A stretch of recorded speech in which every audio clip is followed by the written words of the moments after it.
Graças a Deus. A paz do Senhor, meus irmãos. Obrigado, pastor Mário Sérgio. Vamos ler a Bíblia, irmãos? Estamos em pé, vamos ler a Bíblia Sagrada. Lá no livro de Atos do Espírito Santo, Atos dos Apóstolos, capítulo 2, versículos 42 ao 47. Grande alegria poder participar de mais uma oficina, aprender junto com os irmãos. Ainda estamos degustando a mensagem e o trabalhar de Deus de ontem à noite, né? Coisa maravilhosa. Quantos estiveram ontem aqui? Olha que benção. Aleluia. Deus está operando na sua igreja. Atos 2 e 42 diz assim, ó: e perseveravam na doutrina dos apóstolos, e na comunhão, e no partir do pão, e nas orações. E em toda a alma havia temor, e muitas maravilhas e sinais se faziam pelos apóstolos. E todos os que criam estavam juntos, e tinham tudo em comum, e vendiam suas propriedades e bens, e repartiam com todos, segundo cada um havia de mister. Amém? Até aqui, podeis assentar novamente, queridos irmãos. Foi-nos incumbido essa tarefa de falar um pouquinho sobre discipulado para uma igreja mais unida. Falar sobre unidade é bom, agora a prática é que não é muito fácil às vezes, né? E nós precisamos trabalhar unidos, trabalhar em um mesmo propósito, para que nós possamos alcançar o céu e alcançar este mundo que está aí ao nosso redor. Quer ver como é importante a unidade? Já vamos começar fazendo um teste. Eu vou contar até 3 e cada irmão vai falar o seu nome. Vamos lá? 1, 2, 3. Eliseu. Ninguém entendeu nada, né? Dificilmente alguém conseguiu ouvir a palavra daquele que estava ao lado. Agora nós vamos falar no 3, discipulado. Vamos lá? 1, 2, 3. Discipulado. Olha como mudou. Mudou a dinâmica da situação. Todos estavam unidos, falando a mesma linguagem, falando a mesma coisa, com o mesmo propósito. É isso que nós estamos fazendo nesta manhã. Estamos aqui reunidos com o mesmo propósito de aprender mais para render para o reino de Deus. E isso é imprescindível para o sucesso da igreja, para a continuidade do ministério que Deus colocou sobre os nossos ombros. Precisamos estar em unidade. Ali na apostila você vai abrir lá na página de número 15, que vai dar continuidade a esse tema que nós vamos tratar nesta manhã, né? Esta matéria. A introdução já fala: ver a igreja unida é um dos maiores desejos do Senhor. E aí cita João, capítulo 17, versículo 21, onde diz: para que todos sejam um como tu, ó Pai, o és em mim, eu em ti, que também eles sejam um em nós, para que o mundo creia que tu me enviaste. O desejo de unidade do Senhor. Vai ter um versículo lá na carta de Paulo aos Coríntios que fala: e um só e o mesmo Espírito operava tudo em todos, que opera tudo em todos. Quando fala sobre a multiplicidade de dons, quando fala dos chamados especiais, dos ministérios, é o mesmo Espírito. O mesmo Espírito que está na terra para dar esta unidade ao corpo de Cristo, à igreja universal, para que nós possamos trabalhar juntos, trabalhar unidos. A unidade é um ideal a ser alcançado, que só pode ser atingido em sua plenitude através do engajamento da igreja no discipulado. Se nós não discipularmos, não cumprimos o ID. Isso cada um de nós já tem bem claro na sua mente, no seu coração, que é nosso dever trabalhar em prol do discipulado, abraçar esta causa do discipulado, porque é o que os irmãos da igreja primitiva faziam. Nós acabamos de ler o texto de Atos 2, 42, onde fala que eles estavam na comunhão, no partir do pão, nas orações, estavam juntos, tinham tudo em comum. Quando tinha as propriedades que eram vendidas, eles repartiam com todos. Dá a entender que eles iam além do que era pedido. Em nenhum momento a Bíblia registra os apóstolos pedindo que eles depositassem todo o valor das suas herdades aos pés dos apóstolos, mas eles faziam, porque o seu coração estava compungido. O coração era amável para com seus irmãos, tinha o mesmo sentimento. Vamos ler mais um versículo? Abra ali ainda em Atos, no capítulo 4, versículos 31 ao 35. Só vai complementar essa leitura que nós já fizemos no início. Atos 4 e 31.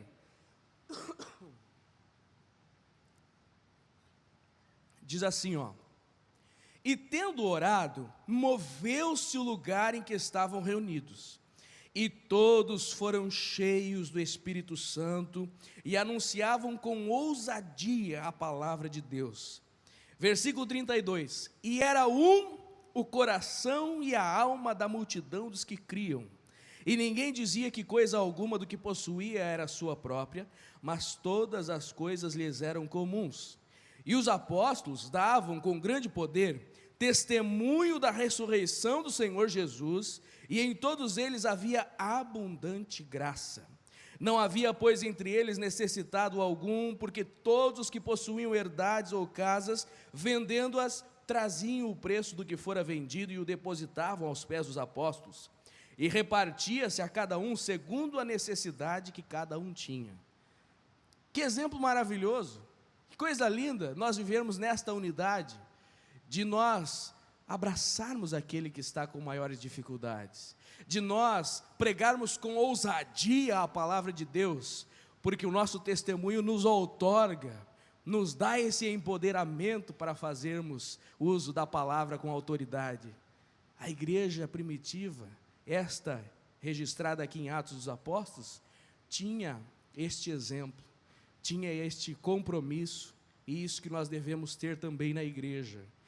Portanto, não é um ideal utópico, distante, é algo que nós podemos realizar, é algo que nós podemos aplicar dentro da nossa congregação, do nosso departamento, da nossa família, para que nós possamos ser verdadeiramente exemplo de Cristo, a imagem do Senhor Jesus.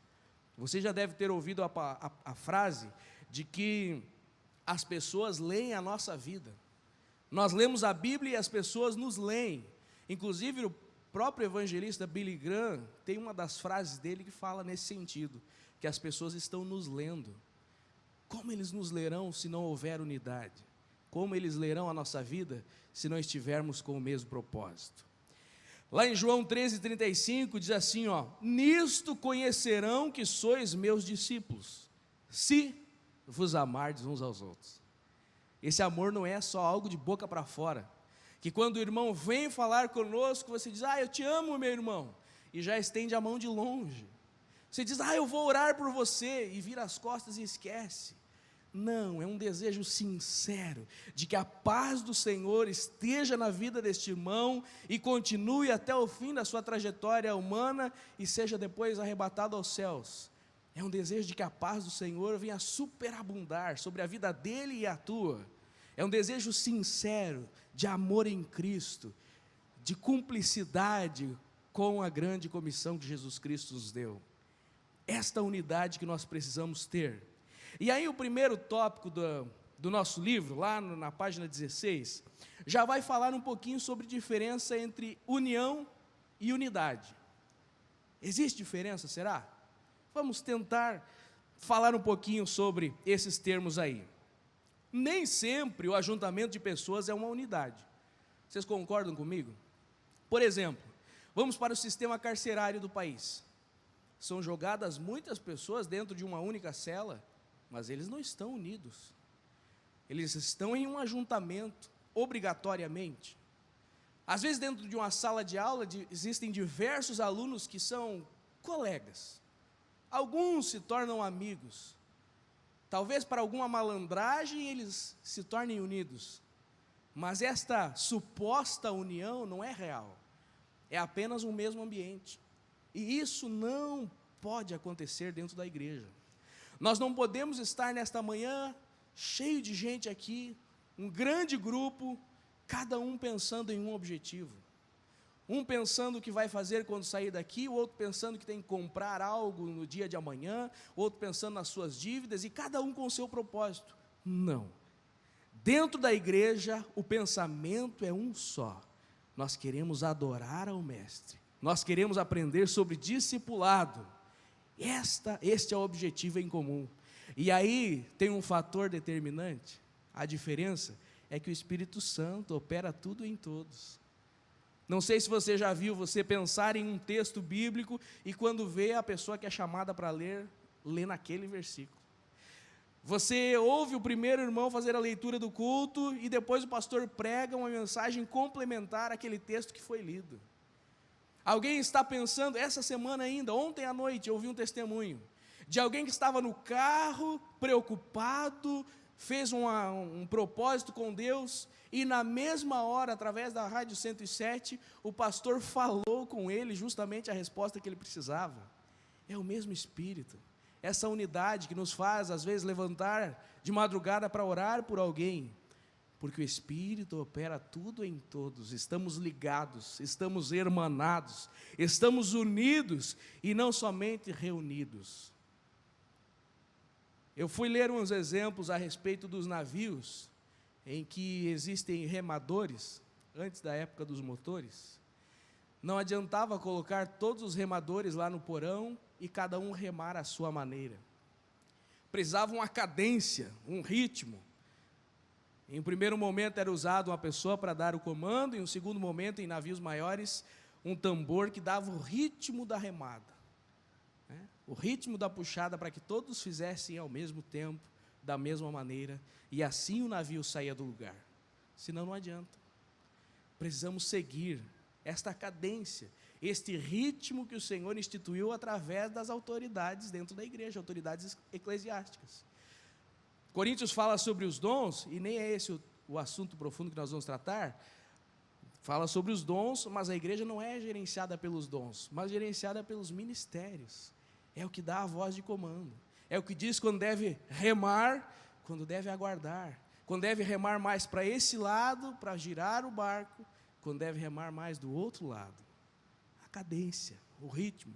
Quando a gente assiste tropas militares se apresentando, principalmente no 7 de setembro e outras datas comemorativas, tem aquele ritmo, tem aquele padrão, trabalham em um mesmo propósito, tem algo em comum, e isso que é importante.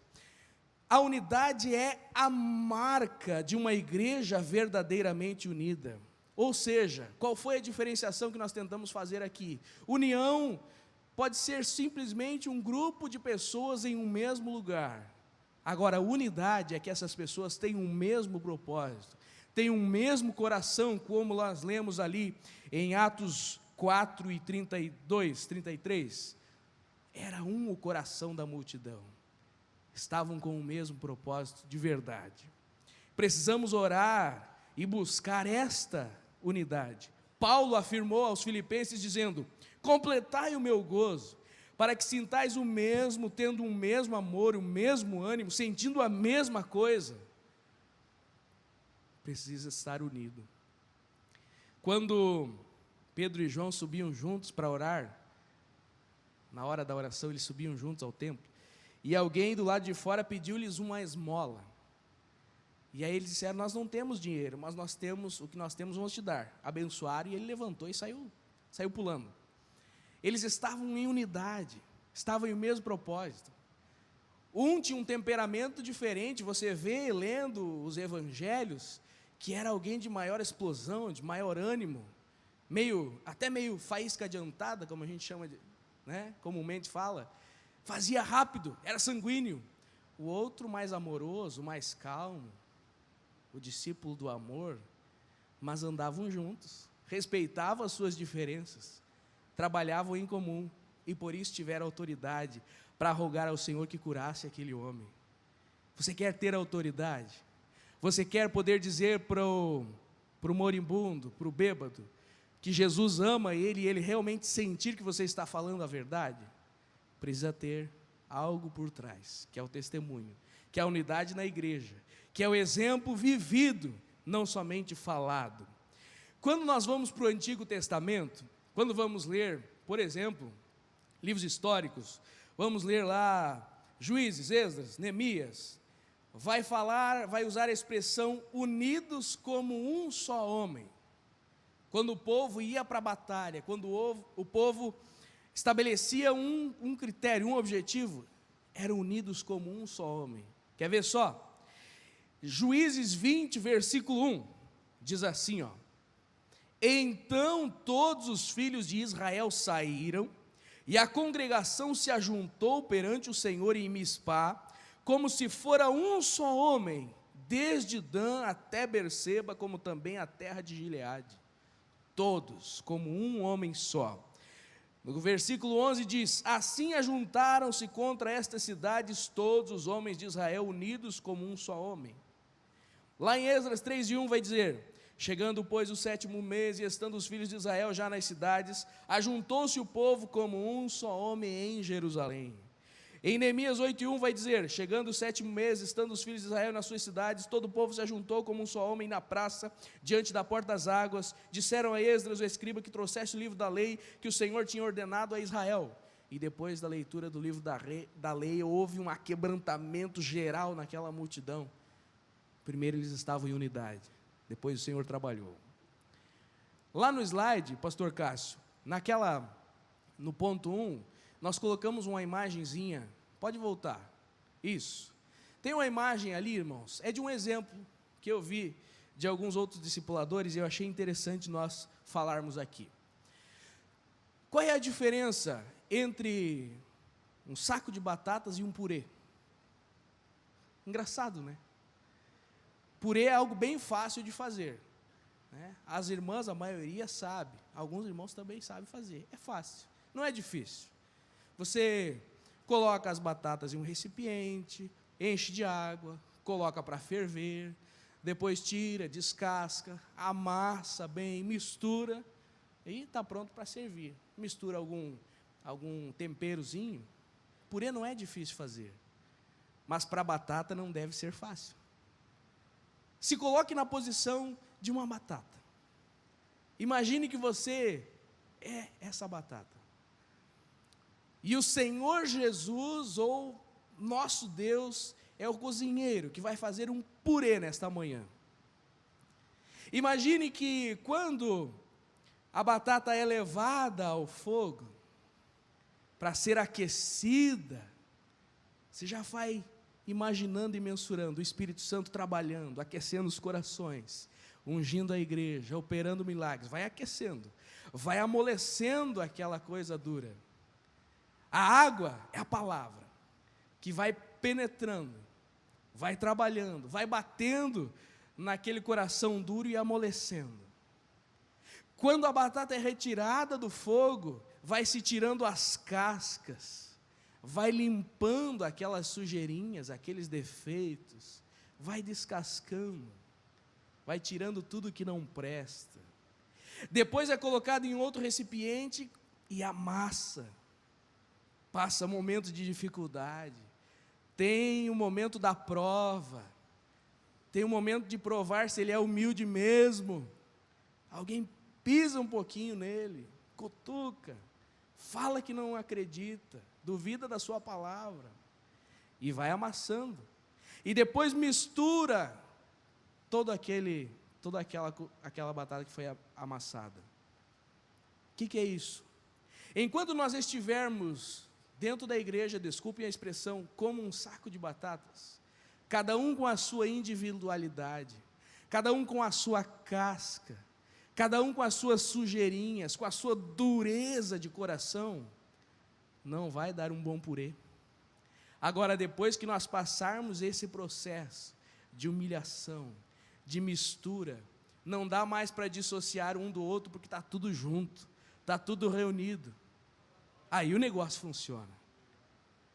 Se nós conseguirmos chegar nesse nível de unidade, não há inferno que possa contra esta igreja.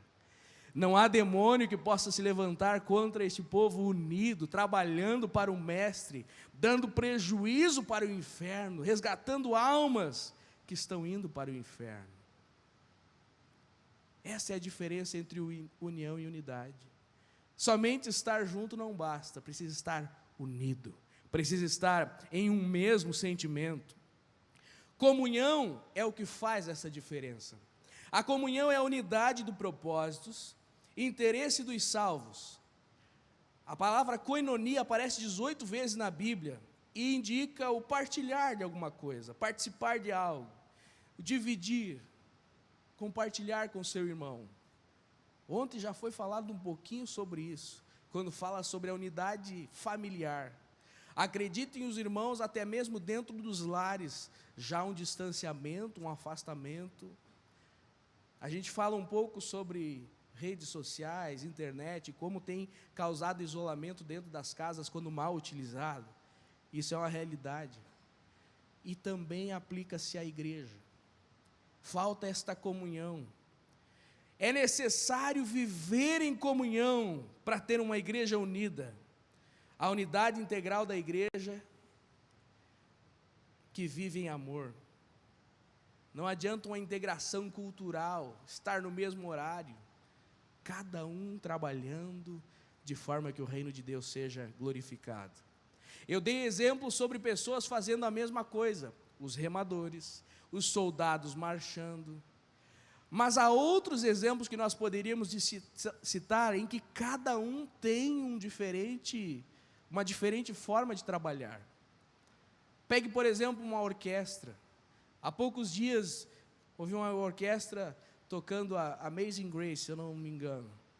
Coisa linda, os violinos, aqueles instrumentos de sopro, os instrumentos de percussão, tudo bem organizadinho, forma uma melodia que nos leva às vezes às lágrimas, porque cada um segue o seu instrumento, o seu dom, o seu ministério. Tudo serve para a edificação da igreja. Coisa linda uma igreja que trabalha nesta unidade. A unidade espiritual dos crentes forma o corpo de Cristo. O agente da nossa comunhão é o próprio Espírito Santo de Deus. Como nós temos olhado para os irmãos que estão ao nosso lado? Como nossos competidores, como nossos rivais, ou como nossos irmãos? Você está correndo uma corrida em que você quer passar os demais para frente, ou você quer levar junto, chegar no céu junto? Quando nós vamos falar sobre departamento, a igreja, a Assembleia de Deus, há uma característica, que nós somos uma igreja departamentalizada, ou seja, são diversos os departamentos, e há um motivo muito claro, justificável para isso: alcançar todos os públicos, trabalhar e não deixar ninguém parado. O problema é quando alguém mal instruído acaba indo numa outra direção e começa, através desse departamento, montar o seu pequeno grupinho de contrariedade, de competição. Um departamento competindo com o outro, quer ser melhor, quer ter mais gente, quer cantar mais afinado, quer fazer eventos mais badalados, e perde-se toda a ideia inicial de formar os departamentos, que era todos trabalharem em unidade. O discipulado não é simplesmente mais um departamento na igreja para cantar no domingo à noite. Não. Deve envolver toda a igreja. Nós temos usado na Rádio 107 a expressão discipulado, o coração da igreja. Todos os departamentos abraçados e trabalhando juntos, para ensinar o novo convertido, para dar firmeza aos passos daquele que está engatinhando na fé. Não pode ter essa competitividade. Eu sentei aqui antes, eu estava olhando essa imagem, uma família tirando uma selfie. Você já chegou a estudar sobre o fenômeno selfie? O selfie é baseado no egoísmo humano, que agora não basta mais fotografar alguém, ou um monumento, não. Agora eu tenho que aparecer. Então eu tiro selfie, eu tiro uma foto de mim mesmo.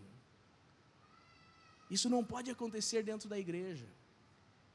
Tem aquela pessoa que precisa receber o elogio, senão se entristece. Se não falar que o meu discipulador foi fulano de tal, eu me desvio. Precisa tomar cuidado, precisa viver em unidade, e isso é um desafio.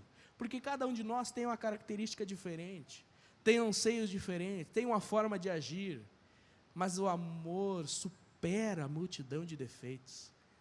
O amor e a comunhão nos faz compreender e vai nos moldando também, vai nos transformando. Enquanto nós continuarmos mantendo esta individualidade, essas cascas da batata, nós não conseguimos produzir algo bom. Quando você vai misturar o café, daqui a pouquinho tem o coffee break. Quando você vai misturar o café com o açúcar, aquelas pedrinhas de açúcar, elas se dissolvem. Se elas continuarem rijas, duras, cada uma com as suas características, não vai adoçar o café, vai dar um café amargo. Precisa ter unidade, precisa deixar aquelas arestas que o Senhor venha podar, venha nos fazer brilhar, né? É um desafio. Agora, o discipulado trabalha para quebrar estas arestas. O discipulado une a igreja. O engajamento dos crentes no discipulado é um dos fatores decisivos para a unidade da igreja. Discipular faz com que todos os membros tenham um propósito em comum. Qual é o nosso propósito, irmãos? A grande comissão, o ide de Cristo. Mateus 28, 19 e 20. Temos de cor esses versículos. Precisamos pregar, fazer discípulos para o nosso Senhor, batizar, ensinar. Essa é a nossa grande comissão, esse é o nosso propósito em comum.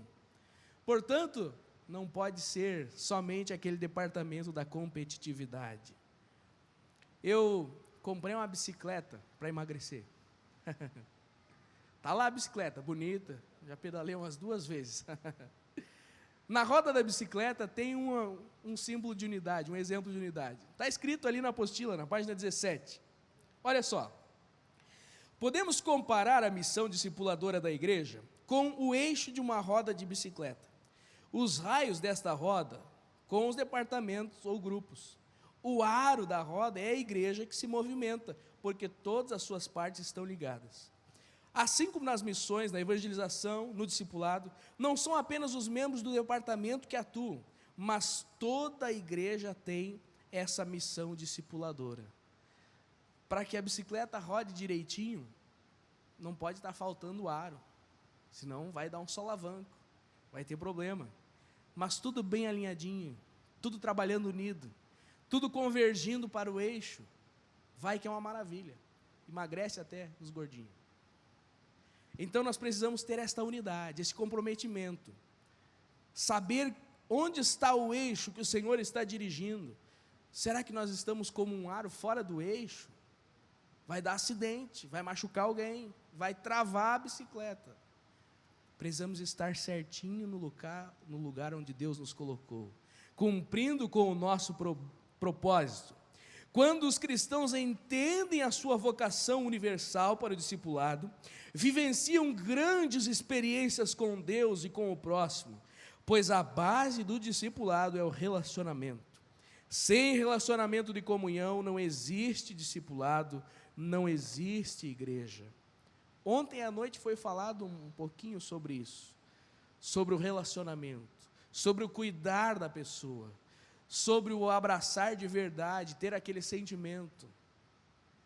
Nós lemos ali em Atos 4:34, repartia-se a cada um segundo a necessidade que cada um tinha. Não havia entre eles necessidade algum, porque todos os que possuíam herdades ou casas traziam o preço, depositavam ao pé dos apóstolos. Não faltava as coisas aos irmãos, porque estavam todos unidos se ajudando. Irmãos, quando o Senhor abre os nossos olhos para vermos as necessidades daqueles que estão sentados ao nosso lado, tem alguém que vai precisar que você simplesmente chore com ele, em um propósito de oração.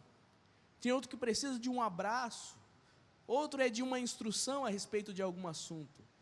Pessoas que vêm à igreja e carregam fardos gigantes, estão oprimidos, e eu e você temos a sabedoria, o conhecimento, temos como ajudá-los. O Senhor nos abre os olhos para vermos qual é a necessidade de cada um. Lá na congregação que eu estou agora, o Bom Retiro, tem alguns irmãos do Bom Retiro aí, nós estamos repetindo o discipulado com os adolescentes. De vez em quando vem alguém que se reconcilia, alguém que vem de outra denominação e ele pede para fazer de novo o discipulado. Não é só pelo livrinho, não é só pelas lições, que é muito importante, foram inspiradas por Deus, mas é por aquele contato, aquele relacionamento, aquele momento de tirar dúvidas.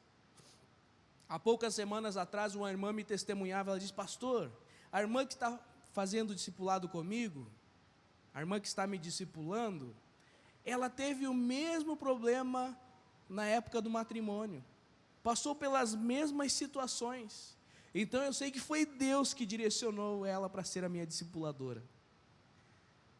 Ninguém imaginava. A gente conhece um pouco da história, mas não conhece a fundo o dia a dia de cada um. Mas o Espírito Santo direciona, para que houvesse esse vínculo, esse relacionamento, esse comprometimento em oração, esta compreensão sobre o processo que a irmã, a nova convertida, está passando. O Senhor opera desta maneira e nos surpreende.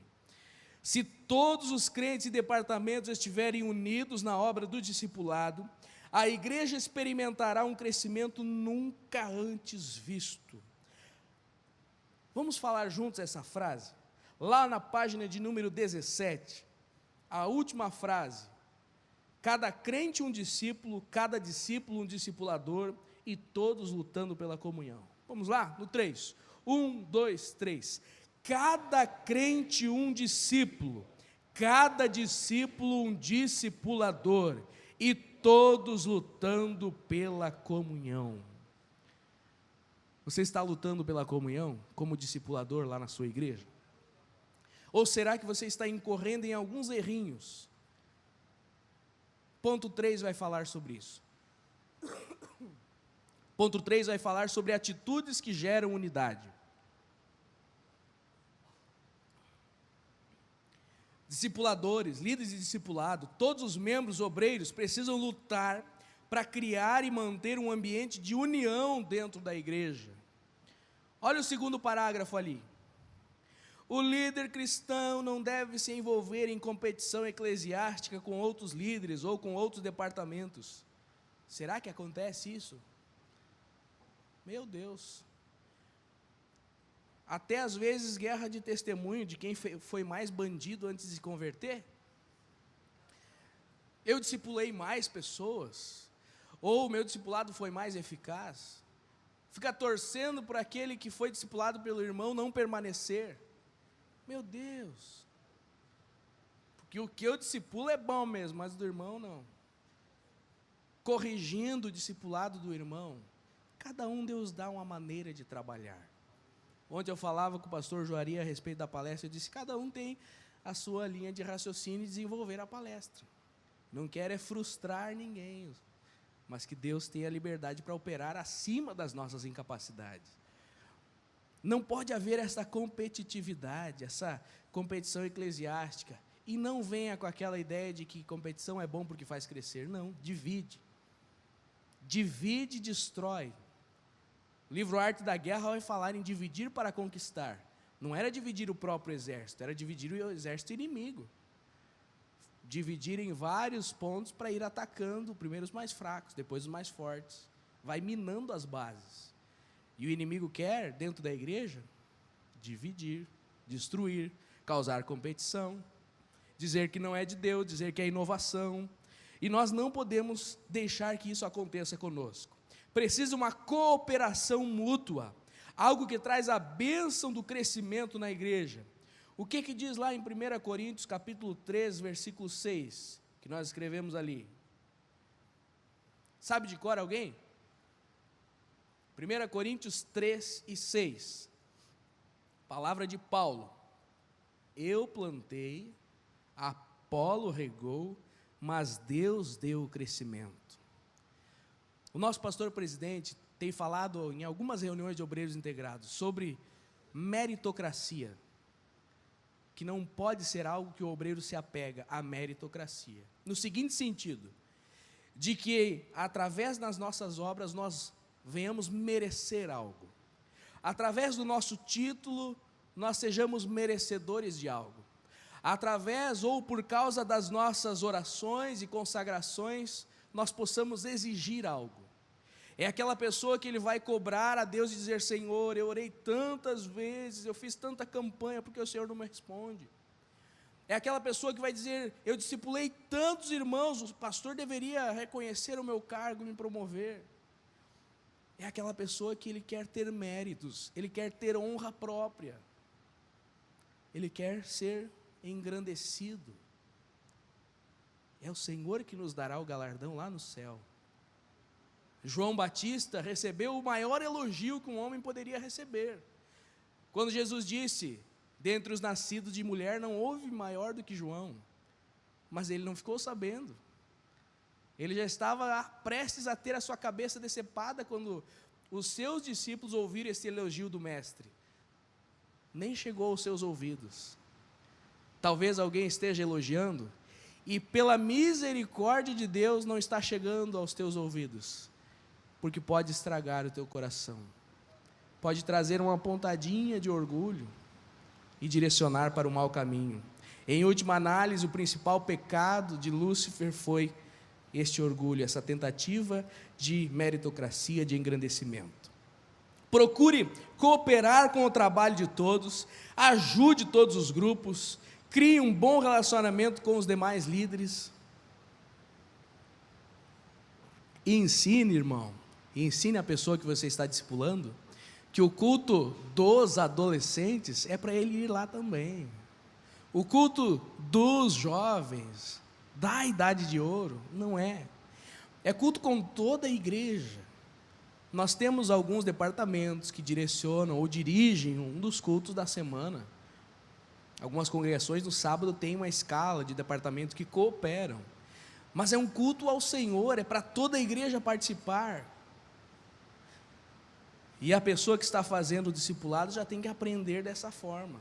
Vamos quebrar essa ideia estragada de que o culto do departamento tal eu não vou, culto do Beltrano eu não vou, fulano vai tocar hoje, esse eu não toco junto, fulana vai solar, não canto com aquela. Tem muito dessas arestas que o Senhor precisa ir corrigindo, ajudar a todos os grupos, criar um bom relacionamento com os demais líderes, estar sempre ajudando. Um pastor, um obreiro, um colega nosso me testemunhou há poucos dias, não sei se o pastor Mário Sérgio estava junto, hein? Ele disse: o fulano de tal me deu uma lição de moral, me humilhou muito, mas não pelo que ele falou, pela atitude que ele teve. Há pouco tempo atrás ele me ligou precisando de algo e eu não quis sair do meu conforto para ajudar. Eu tinha minhas atividades, eu não quis sair para ir atender. E aí quando eu estava em uma situação difícil e eu liguei para ele, ele veio na hora, eram altas horas da noite. Isso para mim foi uma grande lição de moral. Esse irmão testemunhou para nós. Através das nossas ações, através da nossa demonstração de amor, nós damos lições, nós unimos, nós ajudamos os demais grupos, nós criamos esse bom relacionamento. Mas não faça isso de ação pensada, planejada, que isso seja algo natural. Se você ainda não consegue, peça ajuda ao Senhor, assim como nós pedimos diariamente. Eu peço diariamente: Senhor, me dá um coração, como diz aquele hino, né? Me dá um coração igual ao teu, um coração que ama, um coração que se quebranta, que quer ajudar o próximo de verdade, que sente o amor pelos perdidos. Eu contei um testemunho aqui na sede, vou repetir. Eu estava em uma congregação e no meio do culto entrou pelos corredores um homem bêbado, cheirando mal, e ele sentou num dos primeiros bancos, e a congregação toda fica naquela ansiedade, naquela desgosto, desconfortável, esperando que aquela pessoa saia dali. E aquele homem não ficou muito tempo, 2, 3 minutos, sentou, olhou, estava gente cantando, ele levantou e saiu. Depois que ele saiu, eu creio que foi o próprio Espírito Santo que falou comigo, que ele não achou o que ele estava buscando, porque nenhum de nós correu lá para abraçá-lo, nenhum de nós demonstrou o amor de Cristo por aquela vida. Como estamos demonstrando, como estamos ajudando uns aos outros, como estamos criando um bom relacionamento com os demais líderes, ou com as pessoas que vêm à igreja. Graças a Deus que hoje nós não temos mais porteiros, são recepcionistas, são acomodadores, não tem mais um general na porta. Nós precisamos abraçar os perdidos e não criar competitividade. Nunca fale mal de ninguém, jamais murmure ou critique. Se houver necessidade, fale diretamente com a pessoa. Regrinhas básicas, mas a gente esquece às vezes. Quando vê, já está falando mal. Você conhece o exemplo do escorpião e do sapo, né? Que um subiu nas costas do outro para atravessar o rio, o escorpião subiu, quando estava no meio do rio, ele ferroou, porque a natureza do escorpião era de ferroar, a natureza dele era má. Ficou amigo daquele irmão e dali a pouco ferroou. Ele ainda está em processo de mudança de natureza. O Senhor transforma a natureza, o Senhor muda. Agora, eu e você como discipuladores, não podemos mudar a nossa natureza de ovelha por causa de alguém que nos fere. Como o sábio que levava a mão ao fogo para arrancar uma serpente e a serpente picava. E ele fez isso 2, 3 vezes. E alguém disse, por que você não para? Tu não está vendo que ele está te picando?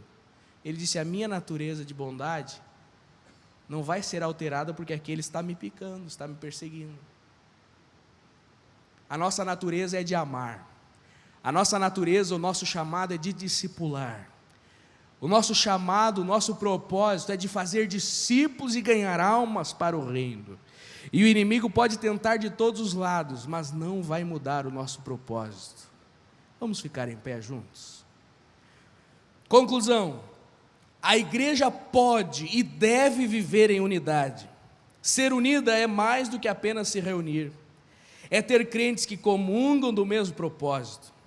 Nesse sentido, o discipulado tem muito a contribuir, pois facilita a integração entre os cristãos, alcança o objetivo de criar relacionamentos comprometidos e saudáveis.